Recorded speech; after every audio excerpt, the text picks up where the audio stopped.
So hello everyone, hope you all are doing good. So now we are going to revise themes of all the units. जितनी भी हमारी unit जो हमारी syllabus में आनी है, जैसे कि हमारा ऑल सिलेबस जो है क्विक रिविजन हो चुकी है, प्रॉपर नोट्स अपलोडेड है। अभी बस थीम्स का टॉपिक में अलग से क्विक रिविजन लेके आई हूँ ताकि सारे चैप्टर्स के थीम्स अगर आते हैं 10 मार्क्स में आएंगे ही तो डायरेक्ट आपको पता हो, ठीक है, ताकि आप रिवाइज कर सको इजीली। एक ही मतलब वीडियो में प्रॉपर सिंबल्स वाली मैं अलग वीडियो लेके आऊँगी एंड कुछ इंपॉर्टेंट कंसेप्ट्स वाली वीडियो मैं आपके साथ डिस्कस करना चाहूँगी, वो भी मैं आपके साथ डिस्कस करूँगी। But before that let's start with themes. ठीक है, ये सारे जो है आपकी यूनिट्स हैं सीक्वेंस वाइज ही मैंने लगाई है ताकि आपको सीक्वेंस वाइज ही याद रहे। ठीक है जी, सो लेट्स स्टार्ट। पहले तो थीम्स करेंगे of Joseph Andrews by Henry Fielding's. ठीक है, ये आपकी यूनिट है 3, आपको पता है 3 and 4th unit. Theme of Joseph Andrew जो हेनरी फील्डिंग्स ने लिखा था, उसमें हमने देखा था कि जोसेफ नाम का एक लड़का था, बहुत ज़्यादा हैंडसम था। ठीक है जी, फैनी से प्यार करता था और उसके जो मास्टर थे मतलब मिस्टर थॉमस बूबी और उनकी वाइफ मिसेस बूबी, बहुत ही जोसेफ हैंडसम था, जिस वजह से थॉमस बूबी जो है वो सड्यूस करना चाहती थी जोसेफ को। मतलब सारी स्टोरी आपको पता है। ठीक है, तो अभी मेन चीज़ पे आते हैं थीम्स पे। तो यहाँ पे मेन थीम आएगा लव एंड मैरिज, ठीक है, between Joseph and Fanny. Then come the hypocrisy, मतलब the way one behave and shows off and the actual behaviour of that person, right. For example Mrs Thomas Booby. Then come the social class, यहाँ पे social class की बात की गई है। ठीक है जी, कि सोशल क्लास कितनी ज़्यादा मैटर करती है, पैसा कितना ज़्यादा मैटर करता है। Then come the religion and charity. Religion and charity में बात की गई थी अब्राहम अडम की, जो कि जोसेफ का बेस्ट फ्रेंड था और वो रिलीजन में बहुत ज़्यादा बिलीव करता था और जितनी भी अपनी बुक्स थी वो चैरिटी में दे देता था, right. Then come the lust की एक ही एग्जाम्पल है, मतलब एक मिसेस लिपस्लॉप है 40 ईयर्स की जो लेडी थी, ठीक है, एंड एक लेडी बूबी थी। Hope this is clear, these themes are clear. Then comes the themes of Pride and Prejudice, जो कि लिखी थी जेन ऑस्टिन ने। प्राइड एंड प्रेजुडाइज में हमने देखा मिस्टर डार्सी मेन कैरेक्टर था और एलिजाबेथ कैरेक्टर था, राइट। फैमिलीज़ यहाँ पे दो थी, एक बेनेट फैमिली थी और दूसरी साइड बिंगले फैमिली थी।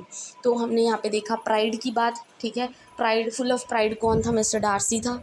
Then come love and marriage, जो इन दी एंड एलिजाबेथ और डार्सी की हुई। Then come family and the relationships की बात कही गई है यहाँ पे, ठीक है जी, जैसे बेनेट फैमिली होगी। Then come the prejudice, prejudice कौन था, एलिजाबेथ थी, ठीक है जी। प्रेजुडाइज क्या होता है, किसी के बारे में गलत धारणा बनाना जब तक आप उस पर्सन को जानते नहीं हो। तो जो एलिजाबेथ थी उसने जो है डार्सी को लेके अपनी गलत धारणा बनाई थी, ठीक है, जिस वजह से उसको प्रेजुडाइज बोला जाता है। और जो डार्सी था वो फुल ऑफ प्राइड था, ठीक है, घमंडी था, इसलिए उसको प्राइड बोला गया। और ये ही मेन 2 कैरेक्टर्स हैं इस सारी स्टोरी में। एंड सोशल क्लास की बात की गई है between that of the Bennett family and the Bingley family, right. Now the next themes of great expectations by the Charles Dickens। great expectation जिसमें पिप था, पिप अपनी सिस्टर मिसेस जो और अपने जीजा मिस्टर जो के साथ रहता था, जो कि एक ब्लैक स्मिथ था, राइट। वो एक ऑर्फन था एक तरह से आप कह सकते हो। फिर वो क्या है लंदन में चला गया था अपनी पढ़ाई करने के लिए। देन तो वहाँ पे सेल्फ डिस्कवरी ये एक थीम हुआ, ग्रोथ हुई पिप की, जैसे जैसे उसने पैसा कमाया उसको अकल आई। Then come family and relationships, right. Now comes the next themes of Tess of the urban village by Thomas Hardy. ठीक है, थॉमस हार्डी ने जो Tess of the urban village लिखी थी तो उसमें हमने देखा, ठीक है, टेस नाम की एक लड़की थी, ठीक है। देन वहाँ पे फेट एंड चांस की बात की गई थी कि उसकी किस्मत बहुत ज़्यादा बुरी थी।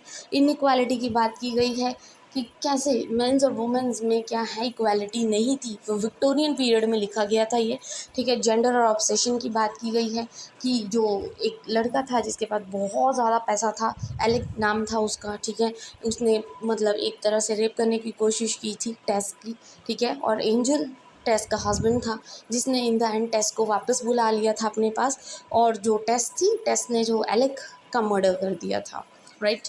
Then comes the wealth and power, कि वेल्थ एंड पावर के चक्कर में जो टेस है वो वापस एलेक के पास चली गई थी क्योंकि उसके जो फादर की भी डेथ हो चुकी थी और उसके पास सोर्स ऑफ सर्वाइवल कुछ भी नहीं था उस टाइम पे, right. Now comes the next is the themes of Jane Eyre by Charlotte Bronte. Jane Eyre भी क्या थी, एक ऑर्फन थी, ठीक है, जो मिस्टर एंड मिसेस रीड के साथ रहती थी। तो यहाँ पे सारे करेक्टर्स आपको लर्न होने चाहिए, ठीक है जी। तो यहाँ पे इनइक्वालिटी की बात की गई है कि जो जेन आयरे है वो खुद एक टीचर बनना चाहती थी, प्राइवेट ट्यूटर बनना चाहती थी, किस तरह से उसने खुद से पैसा कमाया और एक टीचर बनी वो, ठीक है। जस्टिस की बात की गई है, इंडिपेंडेंस की बात हुई है, यहाँ पे फेमिनिज्म की बात हुई है। Then comes the last themes of Wuthering Heights by Charlotte Bronte. Wuthering Heights किसने लिखा था? इसमें ये कुछ गड़बड़ हो गई, ठीक है जी। एक ये चार्लोट ब्रॉन्टे और ये जेन आयरे भी, ठीक है। तो इसमें गड़बड़ है, एक बार देखना पड़ेगा, जस्ट वेट अ मिनट।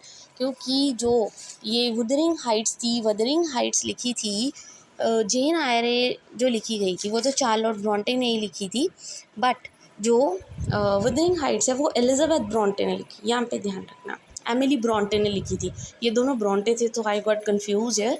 ये एमिली ब्रॉन्टे ने लिखी थी, EMILY, राइट। तो यहाँ पे हमने देखा वुदरिंग हाइट्स में अर्न शाउ था, उसकी एक बेटी थी कैथरीन, ठीक है, उसका बेटा था हिंडले एंड एक अडॉप्टेड बेटा था हीथक्लिफ, ठीक है जी। फिर यहाँ पे सोशल क्लास की बात की गई है, लव एंड मैरिज की बात की गई है, रिवेंज लिया था हीथक्लिफ ने हिंडले से, उससे वुदरिंग हाइट्स छीन लिया था, ठीक है जी। पावर की बात की गई है, cycle of suffering. Cycle of suffering मतलब कि किस तरह से पहले जो हिंडले है उसके पास सारी पावर थी और उसने जो हीथक्लिफ के साथ बहुत बुरा बिहेव किया था, बट जब अब हीथक्लिफ के पास बहुत सारा पैसा आ गया तो फिर से वापस से जैसे कर्मा है वापस आया और जो हीथक्लिफ है उसने अपना बदला लिया था, ठीक है जी। So these are the main themes of all the units. Hope this is clear. Video अच्छी लगी हो, इन्फॉर्मेटिव हो, तो please don't forget to like and subscribe my channel. Thank you very much.